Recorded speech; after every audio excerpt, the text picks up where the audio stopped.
For the barn chipboard piece, I used my Copic markers to color it. These are alcohol ink markers.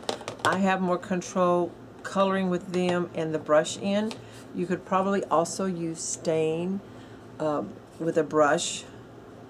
And I just used 3 colors. I used a light brown, the red, and the gray. So in the Copic colors, I used R27 red, N5 neutral gray, and E35 on the brown.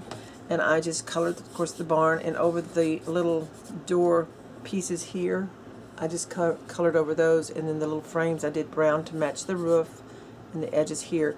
And then around the frames of these windows I used the brown. Then I went back in with this gray and added the shadows along the eaves of the barn and under here and along the base to give it that look. So I'm going to add some different little elements to this to kind of pull it into the fall theme and see how it looks to go on the album cover.